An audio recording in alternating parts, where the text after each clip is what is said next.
ሀርከፉነ የፍንፍኔ ራዲዮ አድማጮች ከዚህም በፊት ስለ ራስ ጎበነ ዳጬ በሰፊው መዘገባችን ይታወሳል። ዛሬ ክፍል 2 በደም ከራስ ጎበነ ዳጬ ጋር የምትዛመደውን ኤልዛቤት በረደድ ሳሙኤልን ከኔዘርላንድ አነጋግረናል። ከዚህ ከታደለ ገመቹ ሂንቴኙ ማለመትተኛ ከሚለው ሙዚቃ በኋላ ኤልዛቤትን አብረን እንስማ። መልካም ጊዜ ከፍንፍኔ ራዲዮ ጋር።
Lagadashon batu korafu, lagadashon batu korafu, riko bankatu kulmafu, emolea barrage lelo bardage,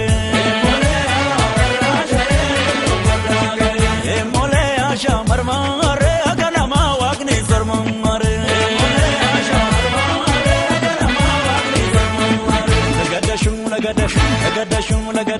lagadashon batu korafu, lagadashon batu korafu, riko bankatu kulmafu, jole malolita na, ato jalanu biye gobal dakana, tuma wal jalanu, tuma wal jalanu, gazin ingala furiyo, galubo kisagot, galubo kisagot, galubo kisagot, galubo kisagot.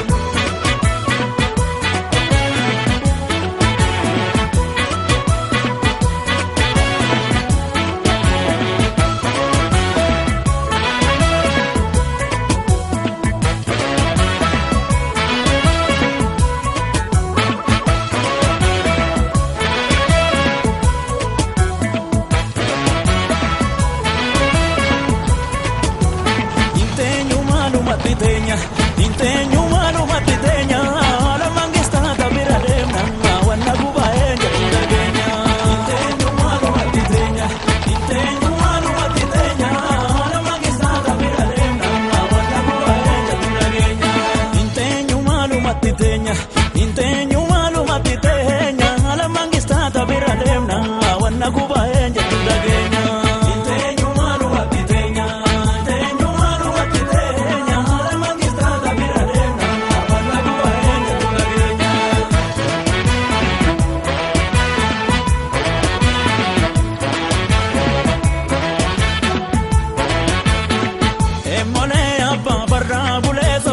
masongori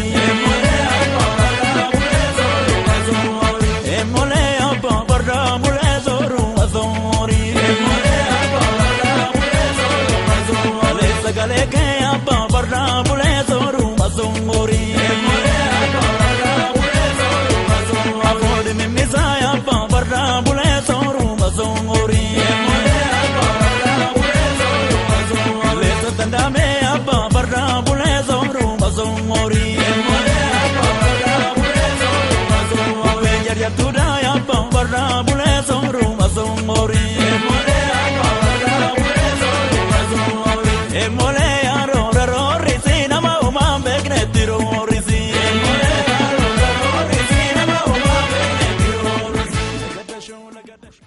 ነበር ራስ ጎበነ ዳጬ የህይወት ታሪክ ውስጥ ብዙ አውርተናል አይ ቲንክ ያደመጠው ሰው ሁሉ በዛ ቃለ መጠይቅ ደስተኛ ነው ብዙ ሰው አውቆበታል ራስ ጎበና ማን እንደነበሩ በአፈ ታሪክ እንጂ በጽሁፍ በአዲስ አበባ ዩኒቨርሲቲ እና በተለያዩ ተቋማት ውስጥም ራሱ ይሄን ያህል የሳቸው ባዮግራፊ የህይወት ታሪካቸው አላየንም ከኛ ስህተት ይሁን ወይ አላየንም ይሁን አላውቅም ብቻ ግን የለም አንዳንድ ብዙ ነገር የለምና እስኪ ለምን ዘመድ አዝማዶቻቸውን አንፈልግም በሚለው አንቺ ጋር የደወልኩት አንቺ ከራስ ጎበነ ዳጬ ጋር እንዴት እንደምትዛመጂ እስኪ ንገሪኝ ራስ ጎበና ጋር የምዛመደው አባቴ እንደነገረኝ ከሆነ አባቴ አቶ በረደር ሳሙኤል ይባላል በረደር ሳሙኤል ተክለ ጊዮርጊስ አርገን ነው እና ወይዘሮ ብርቄ ጌታ አርገን ነው አግብተው ደጃዝማች ተክለ ጊዮርጊስን ይወልዳሉ ተክለ ጊዮርጊስ ሳሙኤልን ይወልዳሉ ሳሙኤል በረደድን ይወልዳሉ በረደድ ደግሞ እኛን ይወልዳል ወይዘሮ ብርቄ ማን ናቸው የበረደ የአርገን ነው ባለቤት ማለት የራስ ጎበና ልጅ ናቸው ብርቄ የራስ ጎበና ልጅ ናቸው እሳቸው አርገነውን አገቡ ከዛ ነው የርሶ እርሶ አንቺ አራተኛ ነሽ አምስተኛ ታዲያ አምስተኛ የልጅ አይ ደስ ይላል እና ስለ ራስ ጎበነ ዳጬ ያነበብሽው የሰማችው የተነገረሽ ነገር አለ ቤት ውስጥ ስለ ራስ ጎበነ ዳጬ ምን ነበር የምትሰማው አንዳንድ ጊዜ የታሪክ ሰው አይደለሁኝም ግን መጽሐፍ ማንበብ እወዳለሁኝ አንዳንድ መጽሐፍ ላይ ከአንድ መስመር ባልበለጠ ተክለ ጻዲቅ መኩሪያ የጻፉት መጽሐፍ ላይ ስለ አፄ ዮሐንስ የጻፉት መጽሐፍ ላይ ስለ ኢትዮጵያ ታሪክ ላይ ራስ ጎበና የሚል ብቻ አገኛለሁኝ እና አባታችን ይነግረን ስለነበረ በጣም ያያታችን የቅድመ ያያታችን ዘመዳችን ምናምን ፎቶኮፒ ያደርጋለሁኝ ደስ ይለኛል እና አባታችን በተቻለ መጠን ስለ ዘሩ እንድናቅ ከልጅነታችን ጀምሮ ብዙ ጊዜ ይነግረናል ስለ ራስ ጎበና ስለሚነግረን ዘራችሁን እወቁ ከየት እንደመጣችሁ እወቁ ይለናል ወደ በልጅነታችን ትምህርት ቤት ሲዘጋ ሰላሌ ኩዩ የተለያዩ ቦታዎች ዘመዶቹ ጋር ወስዶ ያስተዋውቀናል አዲስ አበባም ከሚገኙት ከነራስ አበበ ልጆች ከነ ወይዘሮ ቀጸላ ባይዘወይ ወይዘሮ ቀጸላት ሁሉ የሐኪም ወርቅነህ ባለቤት ቀጸላት ሁሉ ጅማ ዳጬ ጎበና ዳጬ የራስ ጎበና የወንድም ልጅ ናቸው እነሱ ጋር ሁሉ ይወስደናል እና መጨረሻ ላይ እድሜው የገፋ ሲሄድ ዘመዶቻችን በሙሉ ከሌ ጋር ወስደን ነበርና ለምን አትነግረኝም ብዬ ቃል ለመጠይቅ ቢጤ ያደረኩለት እና ብዙ ጊዜ ይጽፍ ነበር በተለያየ ወረቀት ላይ ስለ ዘመዶቹ ስለ ራስ ጎበና ከሌን ይወልዳል ይወልዳል እያለ ይጽፍልናል እና ሲጽፍ ጃን ሆይ ዘመዳችን ናቸው ወይ ብዬ ጠየቅኩት አይዛመዱንም አለ ታዲያ ለምንድን ነው ራስ መኮንን ጋር ማን ነው አያታችን ራስ መኮንን ጋር ለምንድን ነው ያደጉት ምናምን ስለው መጀመሪያ ወይዘሮ ምንትዋብ የሚባሉ እሳቸውም እማማ ጎበና ነው ያለኝ ወይዘሮ ምንትዋብ እናት እንግዲህ ሌላ ስም ይኖራቸው ይሆናል ምክንያቱም እዛ ዝርዝር ውስጥ እማማ ሚል አላገኘሁኝም ግን ድሮ ጊዜ ቤት ውስጥ ማሚቱ ማሙሽ የተለያየ ስም ድርብ ስም ይወጣል ሜቢ ለዛ ሊሆን ይችላል አሁን ቤታቸው መስቀል አደባባይ ወይ ማቤት አደባባይ ተብሎ የሚጠራው ጋር ፈራርሶ ትንሽ ፎቅ አለ ወይዘሮ ምንትዋብ የሚኖሩበት የነበረ እና ወንድሜ ነው የሚሉት ፊታውራሪ ሳሙኤል አያቴ ናቸው እና ራስ መኮንን መተው ወይዘሮ ምንትዋብ ደስታን ካልወሰድኩኝ ብለው ይጠይቃሉ ያኔ መቼም ሐረር ይኖሩ ይሆናል ሐረር ናቸው ወደ ሐረር ካልወሰድኩ ብለው ድሮ የትልቅ ሰው ልጅ ቤተ መንግስት አካባቢ ትልቅ ሰው አካባቢ ሄዶ ስርዓት እየተማረ እንዲያርግ ምናምን ይፈልጋል ልጅ መውሰድ ኖርማል ነው እና ሊወስዱ ሲጠይቁ ወይዘሮ ምንትዋብ ህፃን ስለነበሩ ምክር ይሰጣቸዋል ከራስ ዳርጌና ከራስ ጎበና ማንን ትወጃለሽ ብትባይ ሁለቱንም ወዳለሁ በይ ራስ ጎበና ካልሽ የራስ ዳርጌ ርስት ይቀርብሻል ራስ ዳርጌ ካልሽ የራስ ጎበና ርስት ይቀርብሻል ስለዚህ ስትጠይቂ ሁለቱንም ወዳለሁ በይ ተባሉ እንግዲህ እንደሚመስለኝ ወይዘሮ ምንትዋብ ከራስ ዳርጌ ወይ ከአጼ ምኒልክ አጎት ጋራ በሌላ በኩል ዝምድና ሊኖራቸው ይችላል ይሄን አላውቅም ዳርጌ ባል ሌላ የለም በዛ ወቅት ራስ ዳርጌ በዛ ወቅት የሚባሉት አርሲን አካባቢ ይገዙ የነበረ እና ስማቸው በጥሩ አይነሳም ብዙ ግፍም እንደሰሩ ነው ራሴ ያነበብኩት ወይ ሰማሁት ያ ኦኬ ራስ ዳርጌ ኦኬ እና ወይዘሮ ምንትዋብ መጨረሻ ላይ እንኳን ለርሶ ለንጉስ ቀርቶ ለሞት ይሰጣል ብለው የወይዘሮ ምንትዋብ ደስታ አባት ለራስ መኮንን ይሰጣቸዋል ወይዘሮ ምንትዋብ እና ወይዘሮ ምንትዋብ ፎቶግራፍ ባይዘወይ እንትን ጋንዲ ሆስፒታል ብትሄድ ፎቶግራፋቸው ስቲል አለ ተቀብሏል በስማቸው የማወለጃ እንትኑ በስማቸው ነው የተሰየመው ከዛ በኋላ ወይዘሮ ምንትዋብ እዛ ከሄዱ በኋላ በጣም እያለቀሱ አለምዳሉ እና ለምን ነው የምታለቅሽው መለሳለሁ እንደምደው የምትባለሽው ወንድሜ ካልመጣ በስተቀር እዚህ መኖር አልችልም ያለው ወንድሜ የሚሉት ፊታውራሪ ሳሙኤል ነው አያታቸው ኦኬ ባልና ይጠየቁና ፊታውራሪ ሳሙኤል ተፈሪ መኮንን ራስ ምሩ ወይዘሮ ምንትዋብ አራቱ አንድ ላይ እንዲያርጉ ይደረጋል እና ያ በሚያድጉበት ጊዜ በህፃንነታቸው የተነሱት ፎቶግራፍ አለ ያ ፎቶግራፍ በራስ ምሩ እጅ ይገኝ ነበር እና አባይ ከዘመዶቹ ጋር በጣም ስለሚገናኝ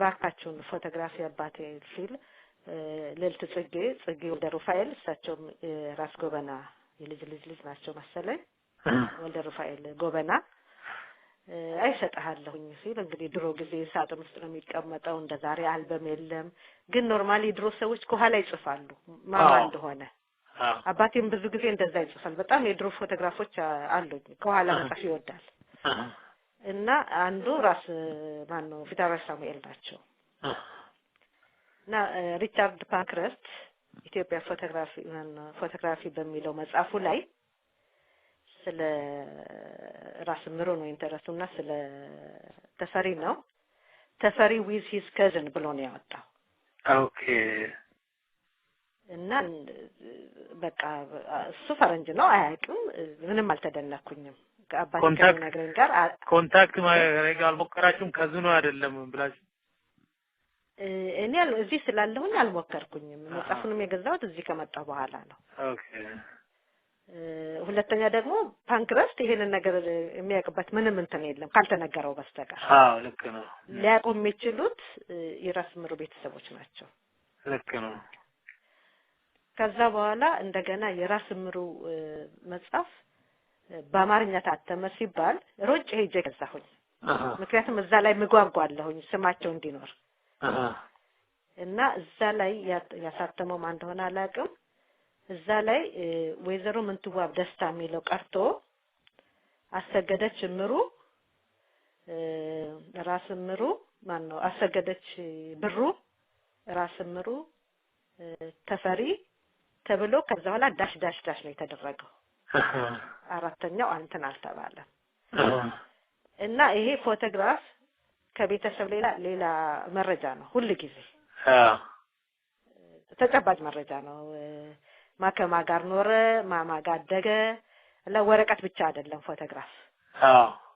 እና ይሄ ነገር ጊዜውን ጠብቆ ይወጣ ይሆናል ወይንም እውነተኛው ነገር ይወጣ ይሆናል። የሚገርመው ነገር ፊታውራሪ ሳሙኤል ንጉሱ ጋር ካደጉ በኋላ አብሮ አደጎች ናቸው። ፎቶግራፉን ብታው በጣም ህፃኖች ሆነው ነው አብሮ ያደጉት። በቃ ተኮልኩለው ታያቸዋለህ ፎቶግራፍ ላይ። ከዛ ጊዜ ጀምሮ ትልቅ እስኪሆኑ ድረስ አብረው ነው ያደጉት። እና ዘመቻ በጣሊያን ጊዜ ብዙ ቦታ ይሄዳሉ፣ ይዘምታሉ፣ ያሸንፋሉ፣ ታዋቂ ናቸው። በሰላሌ አካባቢ ያለ ሰው ያውቃቸዋል። የፊታውራሪ ሳሙኤል ሲባል ብዙ ሰው ያውቃቸዋል። እኔ እንዴት ከጠይቅ አይ ዶንት ኖ አሁን ችግሩ ልጆቻቸው ሴቶች ናቸው በሙሉ። የፊታውራሪ ሳሙኤል አባቴ ብቻ ነው ወንድ እና ወደ ከተማ መጥቶ የተማረው እሱ ብቻ ነው። ስለዚህ የድሮ ሰዎች ካልሆኑ በስተቀር አሁን በሙሉ የሉም፣ አልቀዋል። እህቶቹ ከዚህ የተወለዱት ብቻ ናቸው ሰላሌ የኔ ሀገር ነው ጠይቃለሁ። ኦኬ ጠይቅ። ወደ ፍቼ ወደ ሰላሌ ኩዩ ከሄድክ ደብረጽጌ የልጅ ልጆቻቸውም አሉ። አሁን ሽማግሌዎች አሉ እዚህ አካባቢ ጠይቃቸዋለሁ። ጠይቃቸው። ፊታውራሪ ሳሙኤል የታወቁ ናቸው። እና ከዛም ከጃንሆይ ጋር በሆነ ነገር ይጣላሉ። አንዱ የሚወራው ሩመር ምንድነው ለልጅ ኢያሱ አድረዋል የሚል እንትን ነው። ግን ሊሆን አይችልም። ምክንያቱም ልጅ ኢያሱም እኮ ከነሱ ጋር ነው ያደገው እና የሚያመሳስላቸው ነገር ሊኖር ይችላል። the only thing ግን የማውቀው ፊታውራሪ ሳሙኤል ያገቡት ወለየ ነው። የፊታውራሪ ሳሙኤል ያገባቸው ሴት አያታችን ከራስ ሚካኤል ጋር ነው ክርስትና የተነሱት። ማለት ከጥሩ ቤተሰብ የመጡ ናቸው። ታዲያ የኢያሱ ናቸው። እንግዲህ አብረው የተነሱት ፎቶግራፍ ማነው ክርስትና አብረው መነሳታቸውን የነገረኝ ዝምድናቸውን አልነገረኝም ነበር። እና በዛ መቀራረብ ጠርጥሯቸው ሊሆን ይችላል አላውቅም። ከዛ በኋላ ወደ ግዞት እና ከስልጣናቸው ወረዱ። በጣም በብስጭት ወይዘሮ ምንትዋብ ጋር መጥተው ነው የሞቱት። ያሪቋቸዋል በየቦርደሩ እንዲሰሩ ነው እንጂ ወደ መሀል እንዲመጡ አደርጓቸው። ሁለተኛ ብዙ ነገር ተተራመሰ ህይወታቸው ላይ በብስጭት የተነሳ እና ከዛ አባቴም ወደ ነገሌ ቦረና እንዲሄድ ተደረገ። በጣም ርቆ እንዲሄድ ተደረገ። ያ ፐርፐዝሊ ይሁን የስራ ጉዳይ ይሁን አሁን በጣም ረጅም ጊዜ ስለነበረ ማወቅ አልችልም። ግን ብዙ ጊዜ ከራስ አበበ ጋርም አብሮ ይዘምት ነበር፣ አብሮ ይሰራ ነበረ። ከዛ ያ ነገር ሲተራመስ አባቴ ሀብትም መሬትም ምንም ነገር አልፈልግም ብሎ አዲስ አበባ ጥሎ መጣ። ከዛ በኋላ ራሴን ችዬ መኖር አለብኝ ብሎ እየተማረ እኛንም ወለደ። ከዛ በኋላ በተደጋጋሚ የሚነግረን እኔ የአባቴ ርስት አይደለም ያኖረኝ እዚህ ያደረሰኝ ትምህርት ነው ብሎ በጣም እንድንማር ያስጠናናል። በጣም እንድንማር ጥረት ያደርጋል። ከዛ ሀገር ግዛት ሚኒስተር በሚሰራበት ጊዜ እሱንም አንዴ ኤሎ ባቡር፣ አንዴ በዴሳ፣ አንዴ ሲዳሞ ሲቀየር አብረን ሄደናል። ምክንያቱም ህፃን ስለነበር ሲዳሞ መጀመሪያ ዲላ ሄድን አጼ ዳዊት ትምህርት ቤት ገባን ትንሽ ቆይተን ይርጋለም ሄድን ራስ ደስታ ትምህርት ቤት ገባን እዛ ሆነ ወደ በዴሳ ሲቀየር እኔ ልጆችን ይዤ አላንከራተትም ትምህርታቸው መማር አለባቸው ማን እንደዚህ የሚያከራተታቸው በኃይለሥላሴ ዘመን ነው እንግዲህ ሹመት ነው የሚባለው በዛ ጊዜ ገብቷል ሹመት ተላከል የሚባለው ዘገባ ፐርፐዝ ሊደረግ የውነት ሹመት ይሁን ምናቀው ነገር እሳቸውስ እንደው በደስታ ነበር የሚቀበሉት ከከተማ ወደ ከተማ መሄዱ ያ ከአዲስ አበባ አልወጣም አይልም ሀገሩን በጣም ስለሚወድ የትም ቦታ ሄዶ መስራት ለሱ ጀግንነት ነው ሀገሩን ይወዳል በጣም ምናልባት አንዴ ድል ቢረጋጉ ብዙ ህይወት ሲዳሞ ቢረጋጉ አንዳንድ ነገሮችን ማሳካት እዛው ልጆችንም ማስተማር ይቻላል አንዴ ሲዳሞ አንዴ ሉባቡር አንዴ ከፋ ይባል ግን አንደኛ ትምህርት ቤት እንኳን ይቀየራል እንደዚህ በጣም ለዚህ ነው እኛን ልጆችን ይዤ አላንከራተትም ብሎ ወደ በዴሳ በሚቀየርበት ጊዜ ቀጥታ በቃ አዲስ አበባ እዚሁ ረግታችሁ ኑሮ አለ እና ስታር ሳሙኤል በጣም ብዙ መሬት ነበራቸው ወደ ከምባታ ወደ ጥምባሮ ወደ ሆሳና አዲስ አበባ ደግሞ ቀበና የሚባለው ቦታ ታውቀዋለህ ሁለት ማዞሪያ ምንድነው ስሙ ውሃ ልማት እዛ አካባቢ ጫካ ነበረ እንደሚነግረን ከሆነ እና ሽጠው ብር ያወጣልሃል ምናምን ሲባል የአባቱን መሬት የሚሸጥ ሰካራም ብቻ ነው የአባት መሬት አይሸጥም ለልጆቼ ነው እንትን የምለው ብለው በጣም ትንሽ ቦታ መስቀል አደባባይ ጋር ትንሽ ቦታ ገዝቶ ዘራዛ ያደግነው እዛ ነው እና እንደዛ ያደረገ ህይወቱን ቀጠለ መጨረሻ ላይ ወደ ጎዴ ተላከ ምንድነው ያለው በቃ ጀግና ስለሆንክ ወታደር ቀመስ ስለሆንክ ከከራስ ሰበበ ጋር በዚህ ዞር ስለነበረ ጠረፍ ላይ የምትመጥን አንተ ነህ ብለው ነው የላኩት ግን እዛ በሚጎበኙበት ጊዜ አባትን እኮ ይረሳው እንዳይመስል ብለውታል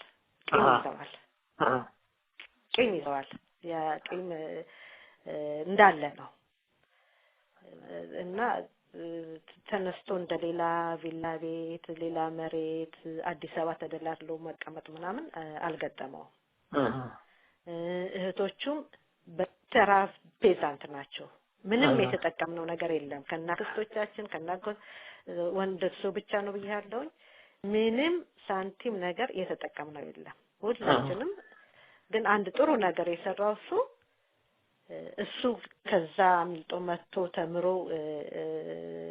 የትምህርትን ጥቅም ስላወቀና እኛን በትምህርት እንድንተጋ ስላደረገን ሰባታችንን ከዩኒቨርሲቲ እንድንመረቅ አድርጓል አንድ እንዴ ሳይወድቅ እና በዚህ ያምን ነበር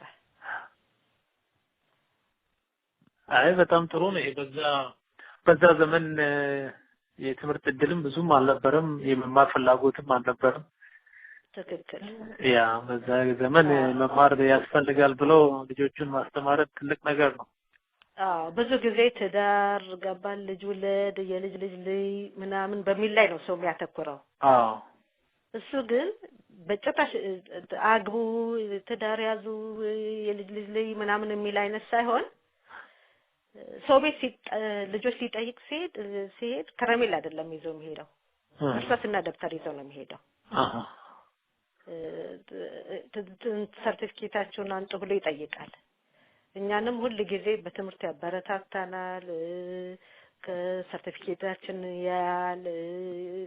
ያስጠናናል እንሸለማለን እና በትምህርት እንድንተጋ አድርጎናል በጣም ባለውለታችን ነው እናታችን ደግሞ ከሱ የበለጠች ነች ምክንያቱም እሱ በየበራ በሚንከራተትበት ጊዜ በሰርታ እንደሌላ ሴት ወዲያ ሳትል ቀጥ አርጋ ልጆቿን ያሳደገች እሷ ነች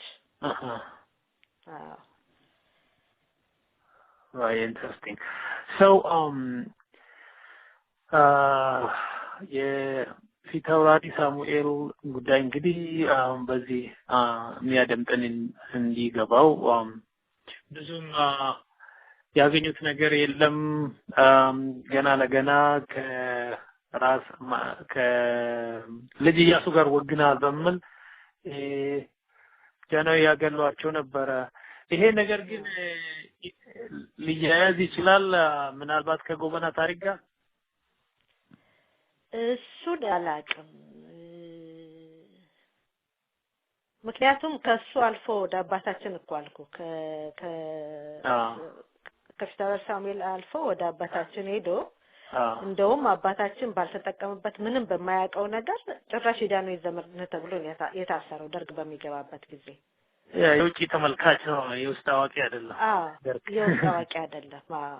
እና ከራስ ጎበና ጋራ ይያዝ አያዝ ወይንም ከንጉሱ ጋር ባለው የግል ቂም በቀል ይደረግ የተጻፈ ነገር ስለሌለ እሱም ደግሞ ያው ስራ ላይ መትጋት እንጂ ተነስቶ መጽሐፍ ልጻፍ እንደዚህ ልበል የሚለው ነገር ስለሌለ በተቻለ መጠን በየጊዜው የሚነግረን ነገር ብቻ ነበር የምንይዘው።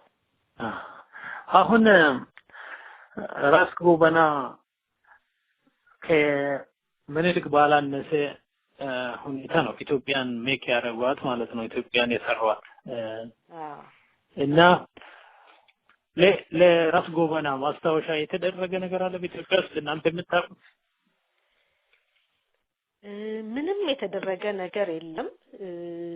አንድ የሰማሁት ነገር ደብረ ሊባኖስ መቃብራቸው የራስ ጎበናና የራስ አባተ መቃብር በትልቁ ተሰርቷል አሉ። የት ጋር እንደሆነ አላየሁትም። ቤተሰቦቻችን ዘመዶቻችን በሙሉ ሲሞቱ ደብረ ሊባኖስ ነው የሚቀበሩት። ከሀገር የተያዘ ወይም ከሀገር ጋር የተያዘ እንደሆነ አላውቅም። አባቴም እናቴ ሁሉም እዛ ነው የተቀበሩት እና እዛ ምንድነው የሁለቱ ፊት ለፊት አለ አሉኝ። የት ጋር እንደሆነ ግን አላየሁትም። በተቀረ ግን ራስ ጎበና ዳጬ የሚባል ትምህርት ቤት እንዳለ ኢንተርኔት ላይ አይቻለሁ።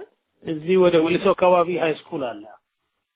እንደሱ ኢንተርኔት ላይ አይቻለሁ። ሌላ በተቀረ ድሮም ነበር ቲንክ መሰለኝ። ኦኬ እንደነገርኩ መጽሐፍ ላይ ከአንድ መስመር ባይዘው ያልነገርኩ ሌላ ደግሞ አባቴን ልሳን የሚለው መጽሔት ላይ ኢንተርቪው አድርገውት ነበረ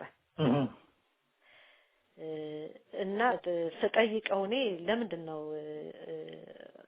ሮሞች ራስ ጎበናን የሚጣሉት ምናምን ብዬ ጠይቀው ነበር። እና የተወሰነ ግሩፕ ምናምን ግሩፕ ይሁን ሀገር ይሁን አላውቅም መልእክት ላኩባቸው መልእክተኛ እና መተህ የምትዋጋን ከሆነ ጎበና ነህ ከቀረህ ጎመን ነህ ሲሉ ሄደው አሸንፈው መጡ አሉ። እዛ መጽሔት ላይ ደግሞ የገለጸው ራስ አበበ ወደ ጅሩ ሊሄዱ ሲሉ በጫንጮ በኩል ያልፋሉ።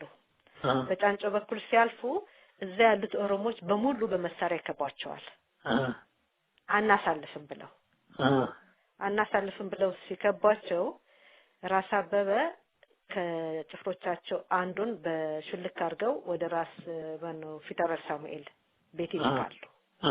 ፊታውራሪ ሳሙኤል በጣሊያን የሞቱባቸው ወንድሞቻቸው ሁለት ወንድሞቻቸው ለቅሶ ተቀምጠው ነበር አገኟቸው እና ኦሮሞቹ አላሳልፍም አሉኝ ብለው ሲልኩ ፊታውራሪ ሳሙኤል ሌላ ሰው አስከትለው ይመጣሉ። ልክ ፊታውራሪ ሳሙኤልን ሲያገኙ ገና ሲያዩ ኦሮሞቹ ይሄማ የጌታችን ልጅ ነው ሲሉ ይሄ እኮ ራስ አበበ እኮ የጎበና ዘር ነው ሲሏቸው ይቅርታ ይሄማ ጊፍት እኮ የራሳችን የጌታችን ልጅ ነው ያልነው ምናምን ብለው ይቅርታ ጠይቀው እንደለቀቋቸው ተጽፏል እዛ ላይ። ስለዚህ ኦሮሞቹም ያከብሯቸዋል ማለት ነው። እና ጎበናም የኦሮሞ ንጉስ ነበሩ ነው የምትይ? እንደዛ ነው ማለት ጌታችን ነው የሚሉት ጎስታኮ መሪያችን እና ብለው ገባ አግዷቸው ነበር እንዳያልፉ ራስ አበበ ኦሮሞቹ። ግን የፊታውራሪ ሳሙኤል ሲመጡ ይሄ እኮ የኔ ወገን ነው ሲሏቸው ገና ፊታውራሪ ሳሙኤልን ሲያው ይሄማ የጌታችን ልጅ ነው ጌታችን ልጅ የሚያውቀው ደግሞ የራስ ጎበና ዘር ያዝንና ይቅርታ ብለው ለቀቋቸው። እዛ ልሳን መጽሔት ላይ ተጽፏል። የተምታታ ነው። በዚህ ላይ ያንዳለ ሆነው ከዚህ በፊት ከኢዳው ጋር ስናወራማ እንደሰማሽው አንደኛው ወገን ምንድነው ራስ ጎበና ነው የአማራን ገዢ መደብ ወደ ኦሮሞ ሀገር ያስፋፋው የምለው አንደኛ ይሄ ነው። ሁለተኛው ደግሞ ምንድነው ራስ ጎበናም የኦሮሞ መሪ ለመሆን ነበር እንጂ የምኒልክ አገልጋይ ለመሆን አልነበረም የምለው። ይሄ እንግዲህ ጽሁፍ ቢኖር ግልጽ ያደርገው ነበር። የራስ ጎበናን የዛኔ ሐሳብ ምን እንዳሰቡ ማን ያውቃል?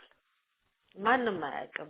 ነገሩ አባቴ እንደነገረን ከሆነ ራሳቸው ናቸው የጠሯቸው ምኒልክ እንጂ ራስ ጎበና ራሳቸው ፈልገው አይደለም የገቡት። ሸፍተው ነበር፣ ሽፍታ ነበሩ ነው ያለኝ። እና በጀግንነታቸው በኃይለኝነታቸው ስለሚያውቋቸው ጠሯቸው። ከዛ በኋላ የተለያዩ ቦታ ላይ እንዲሳተፉ አደረጓቸው ነው ያለው። እንጂ ቢፈልጉ ኖሮ ከምኒልክ ጋር ተዋግተው ወይንም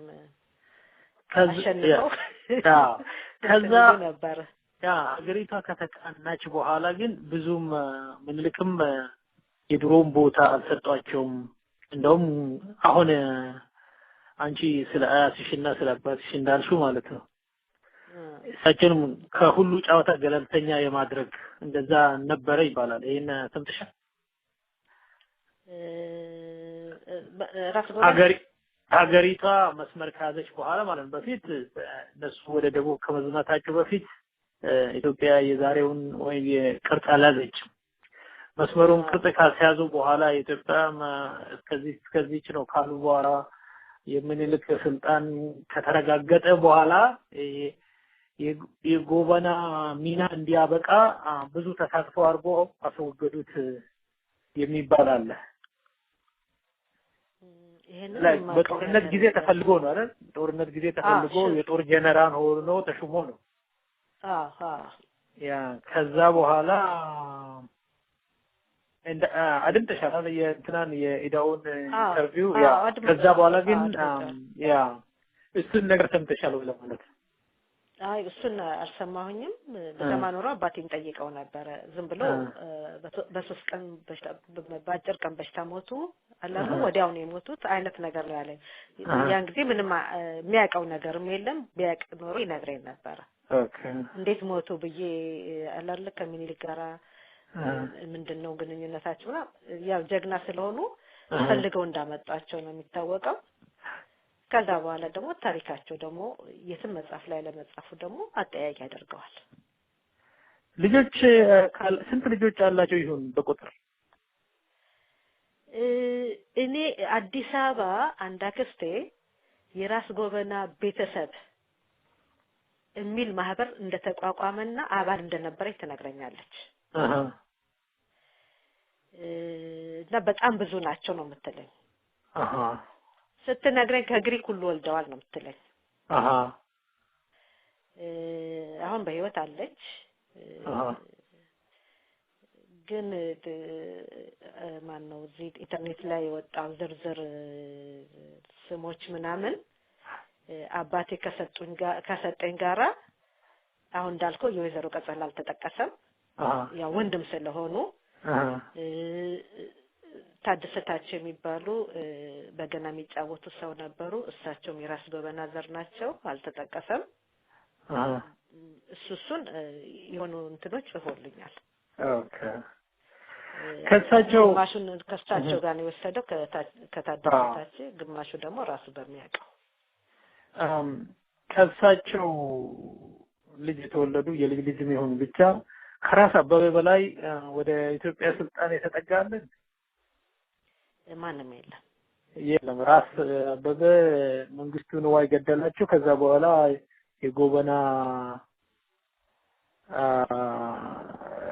ትውልድ እዚያ ውስጥ ስልጣን በደርግም ይሁን በአሁኑ ያለ አይመስለኝም። የለም።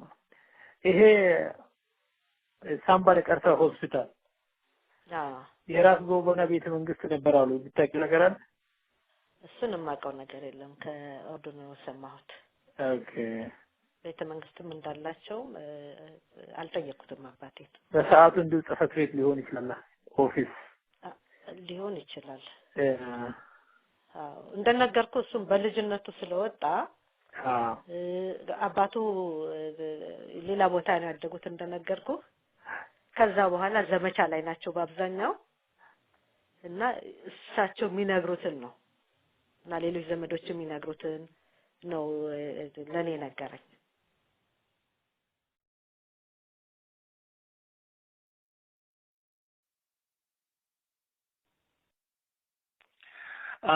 ኤልሳ እንግዲህ በጉዳዩ ለመቀጠል ያህል ምንድነው የምጠይቅሽ መሰለሽ አሁን እንደሚታወቀው ጎበነ ዳጬ የኦሮሞ ዝርያ መሆናቸው የሚያከራክር ጉዳይ አይደለም። እናንተ ራሳችሁ የምትገልጹት ምንድነው? ኦሮሞ ነው እንደምትሉት፣ አማራ ነው እንደምትሉት፣ ትግሬ ነው እንደምትሉት፣ ምንድነው የምትሉት መታወቂያቸው ስትሞሉ? እኔ እስከማውቀው ድረስ ራሳችን ልክ እንደ አማራ ነው የምንቆጥረው። ምክንያቱም ቤታችን ውስጥ የሚነገረው አማርኛ ነው፣ ያደግነው አዲስ አበባ ነው እና እንደዚህ ወደ ገጠር ወጣ ስንል ምናምን ምንድን ነበር የሚመስለኝ የራሴን አስተሳሰብ ነው የምነግርህ፣ ሌሎቹን አይወክልም። እና ብዙ ጊዜ ገባህ በመሬት ይኖራቸውና ሰዎች ክፍለ ሀገር ይወለዳሉ፣ እዛ ሲወለዱ የዛን ቋንቋ ይማራሉ እና እንደዛ ነበር የሚመስለን እስከ ቅርብ ጊዜ ድረስ። ነው ንቃቱ ከመጣ በኋላ ግራጁዌት ካረጋችሁ በኋላ ይሄ የደርግ አትሞስፈር ከመጣ የአይደንቲቲ ጉዳይ ከመጣ በኋላ ከዛ በኋላ ራሳችሁ ወደ እንዳልኩ ገባ ከብዙ ዘር ስለምንቀላቀል በቃ ኢትዮጵያን ይሄ በቃ እንደዚህ ኦሮሞ ነኝ፣ ትግሬ ነኝ፣ አማራ ነኝ፣ ጉራጌ ነኝ፣ ወለየ ነኝ ምናምን የሚለው ነገር ኢሹ አልነበረም ቤታችን ውስጥ። እና ቀበሌዎች ይሄ ህዝብ ቆጠራ ምናምን የሚባል ነገር አለ አይደለ? ሲመጡ ኦሮሞ ነን ይላል አባዬ አባታችን ማለት ነው። እና እንዴት ነው ይሄ ኦሮሞ ነን ምናምን አለ አይደለ? ኦሮምኛ ሳንናገር ኦሮሞ ነን ይላሉ። እንዴት እሱ ፐርፌክት ኦሮምኛ ይናገራል፣ ግን አማርኛውን ፐርፌክት ነው። ገብቷል? ገጠር ስንሄድ በኦሮምኛ ነው የሚያናግራቸው። ሁሉም ኦሮምኛ ይናገራሉ፣ አማርኛም ይናገራሉ። እና ብዙ ጊዜ ኢትዮጵያ ውስጥ ገባ በተለያየ በስራም በትዳርም በምንም የተለያየ ቦታ ስለምትበታተን እዛ ተወልዶ ያደገ ሰው የያዘ ቋንቋ ነው እንጂ የሚመስልህ ይሄ መሰረት አይተህ ዘር ቆጥረህ አይደለ ይሄ ነው ዘራችን ምናምን የሚለው ነገር ብዙ እንትን አትለውም። ምንድነው ወይ ታሰጠው እና ከዛ ያው በኋላ ሲያስረዳ ራስ ጎበና ኦሮሞ እንደሆኑ ሲነግረን ምናምን የኦሮሞነት እንዳለብን ገባን። በዛ መንገድ ነው የተረዳ ነው። ራስ ጎበና ዳጬ ሲወደሱ ይሰማል፣ እንዲም ደግሞ ሲወቀሱ ይሰማል። እንደው ከኛ ነው ብላችሁ ደስታውም የሆነ ሀዘኑ የሚከፋችሁ ነገር አለ? ፊሊንግ አለ? እንደነገርኩ ያው ራስ ጎበና ዘራችን መሆናቸውን ከማወቅ ባሻገር ስለ ወቀሳም ስለ ውደሳም ጀግና ናቸው ምናምን የሚለው በቃ እንዴት ነው ከአፄ ምኒልክ ጋር እንደሰሩ መጽሐፍ ላይ አሁን እዚህ ከመጣሁ ነው ሞር እንደውም ስማቸውን ያገኘሁት መጽሐፍ ላይ እዛው ነው ቶታሊ የትም ቦታ ላይ መጽሐፍ ላይ አግኝቼ አላውቅም፣ እንዳጋጣሚ ስላላነበብኩት ማለት ነው። እዚህ ከመጣሁ በኋላ የአፄ ምኒልክ የጦር ሚኒስተር ምናምን ሲል እንዴ ለካ መጽሐፍ ላይ ተጽፈዋል የሚል ነገር መጣብኝ። ገባ እንጂ እዛ ሆኖ ስለሳቸው በቃ ምልህ ቅማያት ናቸው፣ የታወቁ ሰው ናቸው። የራስ ጎበና ዘር ሲባል እንሰማለን። ሁሉም የራስ ጎበና ዘር የራስ ጎበና ዘር እንግዲህ ታዋቂ ገብቷል። ታዋቂነታቸው ይገባናል፣ ግን ዲቴይል እንትናቸውን አናውቅም። ከዛ እዚህ ከመጣ በኋላ በቃ የራስ ጎበና ምናምን ሲያረባክሽን ኦሮሞዎች እንዳይሰሙሽ ይጠሉሻል ምናምን አሉ። እንዴ ምን አድርገው ነው የሚጠሉኝ? ራሳቸው ኦሮሞ አይደሉ እንዴ? በምን ምክንያት ይጣሉኛል አልኩኝ። አይወዷቸው ምናምን በሚል ገባ። ከዛ በኋላ ነው ለምንድን ነው የማይወዷቸው ምናምን የሚለው ነገር የመጣው እንጂ ቶታሊ እንደዚህ በኦሮሞች ይጣላሉ የሚለውንም ነገር አላውቅም በበኩሌ። ለምን እንደሚጠራቸው ነው ሪዝነብል የሆነ ነገር ገብቶሻል ወይስ እንዲሁ?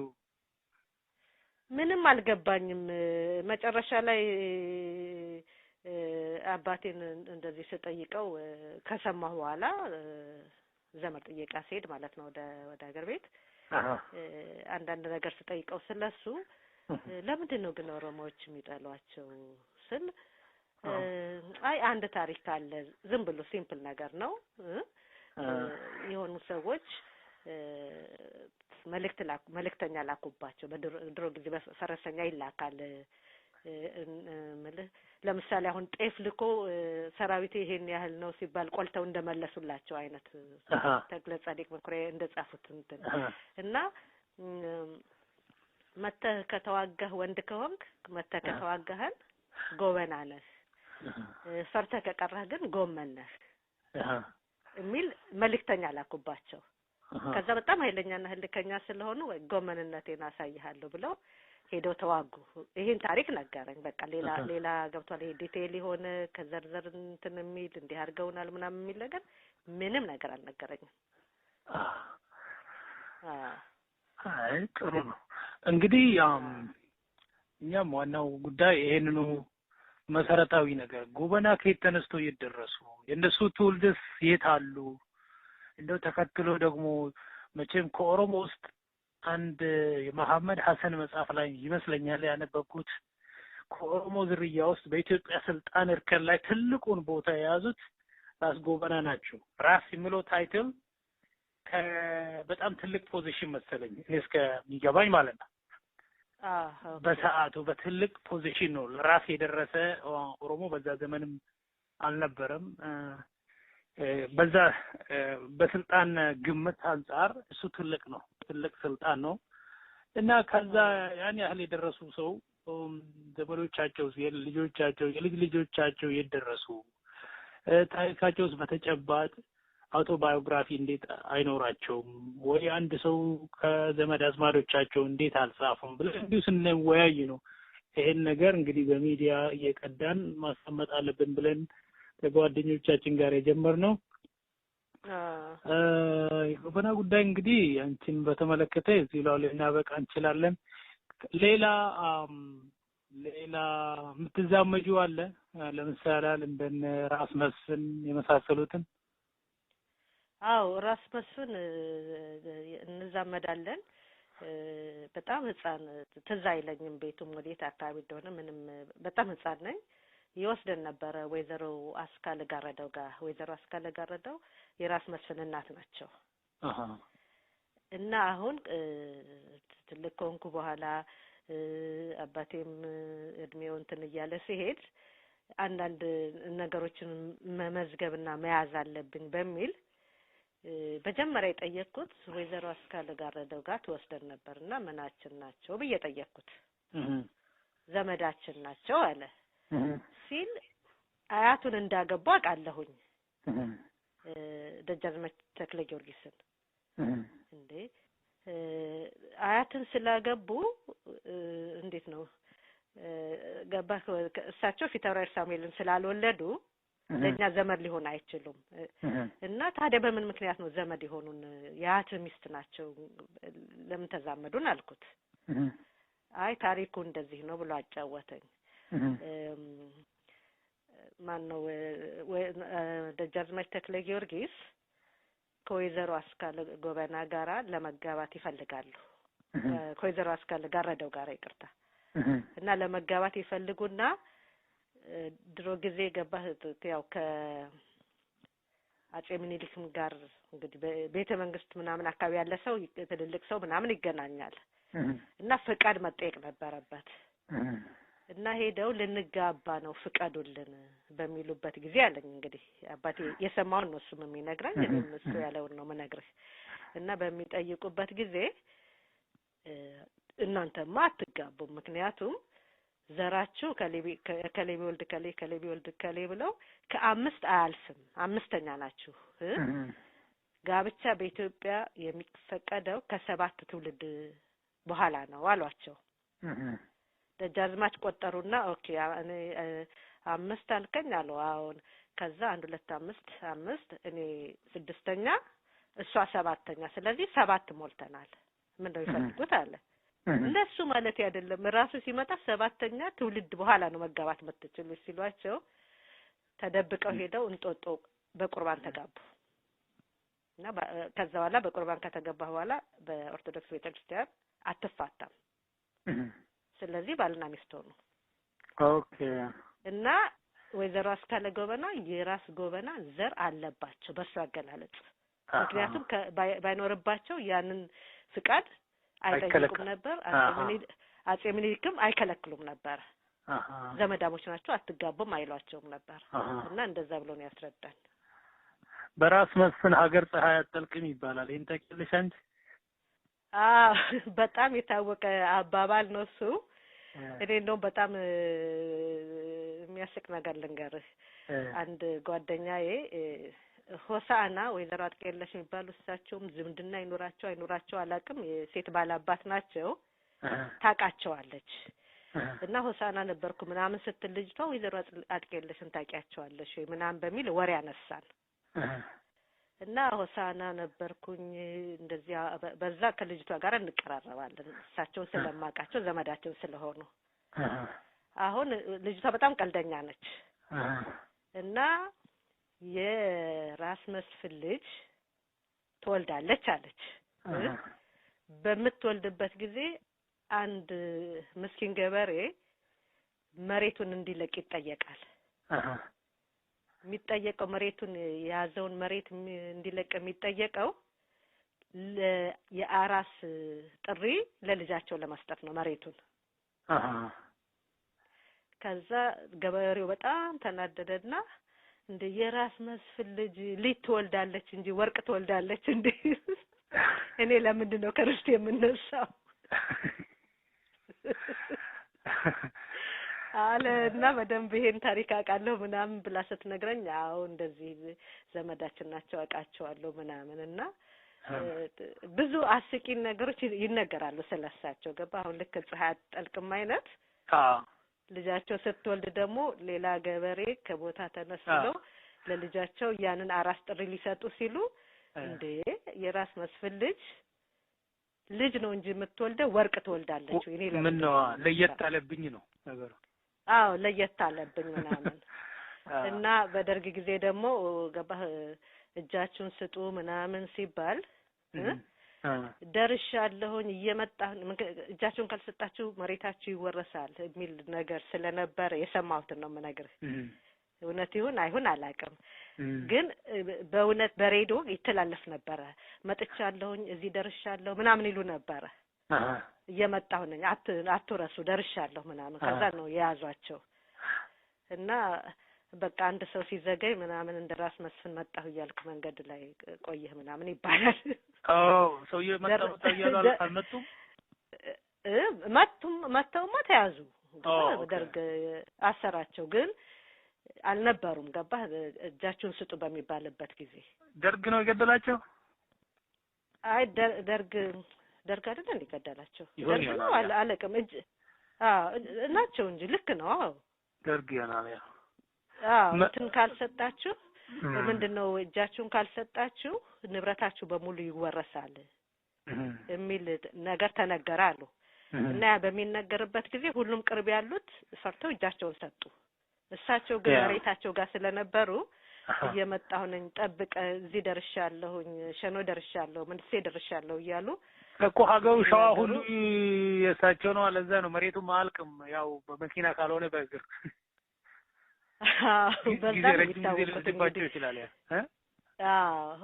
እንደዛ ነው የሚታወቁት አያጠልቅም ለማለት እኮ በጣም ሩቅ እኮ ነው ፈረስ መላሽ ብል ነገር ብዙ መሬት አላቸው ይባላል እና አሁን ገብቷል በዛ ቀውጤ ጊዜ እሳቸው ወደ መሬታቸው ሄደው ነበር ማለት ነው እንግዲህ እንዳባባሉ ሆነ እና አሁን በቃ ውረሱት የፈለጋችሁትንም አላሉም ገብታ ወይ ወደ ሌላ ቦታ አልሸፈቱም አለ አይደለ እና መጣሁኝ እዚህ ደርሻለሁኝ ሸኖ ደርሻለሁ እንጦጦ ደርሻለሁ ምናምን አሉ ከዛ በኋላ በቃ እንደ ተረት ሆኖ እሳቸው ከሞቱ ምን ካሉ በኋላ ሰው ቀጥረሃል አይደል አሁን ከኤሌ ወደ ቺካጎ መጣ እዚህ ደርሻለሁ ምናምን እንደ ራስ መስፍን እንትን አትበለኝ ይባላል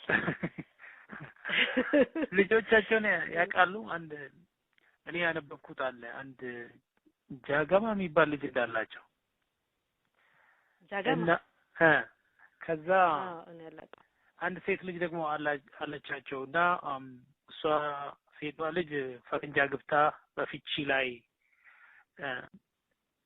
አንድ ደምሴ የሚባል ኦሮሞ ጥብቅና ይገዛል ፈረንጁ ኦኬ ከዛ ጥብቅና እንግዲህ ውሎ ሲመጡ ገብታ ይሄው አንድ ኦሮሞ ጥብቅና ቆሞለት ሲከራከሩኝ ዋሉ ትላለች ገብታ ማለት ነው የጃገማ ሄት የመስከን ልጅ ማለት ነው ኦኬ አሁን ማን እንደሆነ ስላወቀው የት እንደሚገናኙ ኢትዮጵያ ሆቴል ይገናኛሉ እዛ ከረምቡላ ሲጫወቱ አንተ እንዴት አወኩ ብላችሁ እናንተ ኦሮሞዎች በሰዓቱ እሱ ያለው እናንተ ጋሎች ደግሞ አወኩ ብላችሁ በመስፍን በኢትዮጵያ ምድር በመስፍን ስለሺ ልጅ ጥብቅና ትቆማለህ እንደ ምናምን ይለዋል ኦኬ በኢትዮጵያ ምድር በመስፍን ስለሺ ልጅ ጥብቅና አትቆሙ የሚል ህግ ስለሌለ ነው ይለዋል ያኛው ደግሞ ኦኬ እንዴት ይሄን ሰጠኛል ይልና 5 ጥይት ይተኩስበታል ሰውየው ይወጣል ሰውየው እንግዲህ እንደ መስፍን ልጅ አይደለም ያው የተማረ የህግ ባለሙያ ቢሆንም ህዝቡ ማንንም አገላጋይም ጠፍቶ እዛው ሲንፈራፈር አልሞትም እንደይልና ደግሞ ተመልሶ ይመጣል ተመልሶ ሲመጣ ያኛው ሽጉጡን አውጥቶ በአንድ ጥይት የመስፍን ልጅ ይሄን ጃገማ ይገለዋል ሁለቱም እዛው ሞቱ ያኛው በ5 ጥይት የተመታው ደም ፈሶት ነው የሞተና ህክምና የሚወስደው ሰው ጠፋ ወይ ደግሞ ሐኪም ቤቶች አላከማሉ ያው ሰውየውን ስለፈሩ ማለት ነው ኦኬ ያ ይሄን ሰንታሪክ ተሽኮለ ጃራ መስፍን አይደለ እንዴ ጃራ ጃገማ አልኩኝ ያ ጃራ መስፍን ጃራ መስፍን ግን ወብሽ በለኝ ኢትዮጵያ ሆቴል እንደዛ አካባቢ ነው ኢትዮጵያ ሆቴል ብዬ ነው ያነበብኩት እንግዲህ ያ ሆነ ሂስትሪው እንዴት ነው ታሪኩን በትክክል ተገንዝቤ ያለው ሆቴል ውስጥ እንደተጋደሉ ሰምቻለሁኝ ሰበቡ ምክንያቱም ነበር ዘመዶቻችን ሲያወሩ ያው ለምን እንደታኮሱ ምናምን ዲቴሉን አላውቅም ግን ሆቴል ውስጥ ቃላት ተለዋውጠው እንደተታኮሱና እንደሞተ ሰምቻለሁኝ ያ ምክንያቱ ግን ይሄ ነው እንዴት በሷ ጥብቅና ተቆማለህ ነው ኦኬ የሚገርም ይሄን ነው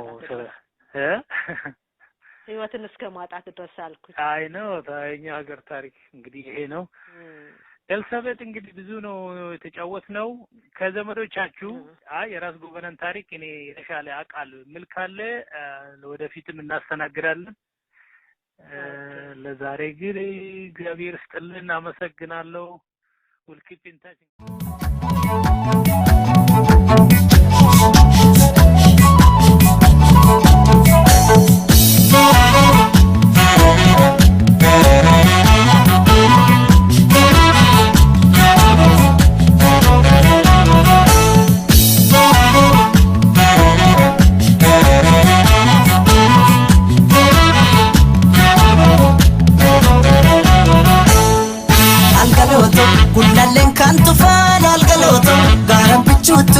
Algaloto, galang finfinne mase.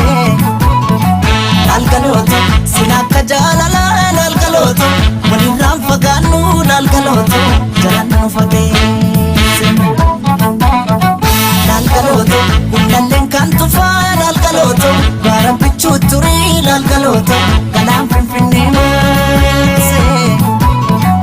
Algaloto, sinaka jalala algaloto, maniram faganu algaloto, jalanu fagese. Digani gara sana gara digamu male nubasan adam bane no adam male soreti haadha sooree irbaanii rabuusa qabay seeqanii sesseeqanii kan gargaar nu baata anjaraayin.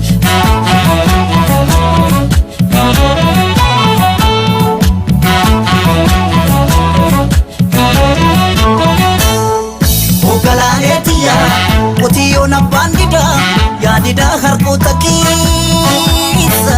Ogalaaleetiya qorra baraan dadhabee morma kee jalattanneessa. Ogalaaleetiya sululta looniin tiksu darabaatti galchiidha. Ogalaaleetiya yooman dhufeesi akka ansirraa fatoon jiran. Maalan jira maalan jira yaga yaani maalan jira caccabsee na nyaatee jira. Anin jiru yaga anin jiru kukkutee na nyaatee jira.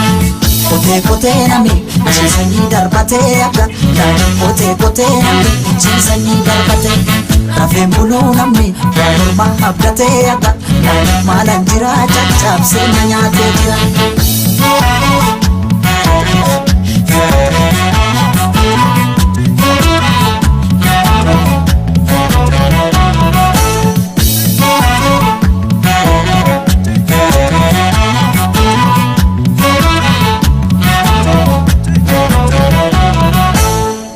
Algaloto gunnalleen kan tufaan algaloto gaara bichuu turii algaloto galaan finfinnee maasee. Algaloto silakka jaalalaan algaloto walirraan fagaannu algaloto jalaan nu fageesse. Algaloto gunnalleen kan tufaan algaloto gaara bichuu turii algaloto galaan finfinnee maasee. Algaloto silakka jaalalaan algaloto walirraan fagaannu algaloto jalaan nu fageesse. Diganii gaara sanaa gaara diigamuu malee nu baasan addaan baanee nu addaan ba'uu malee. Sooretti haadha sooree irbaanii rabuusa qabay seeqanii sesseeqanii kan gargaar nu baata anjaraayin.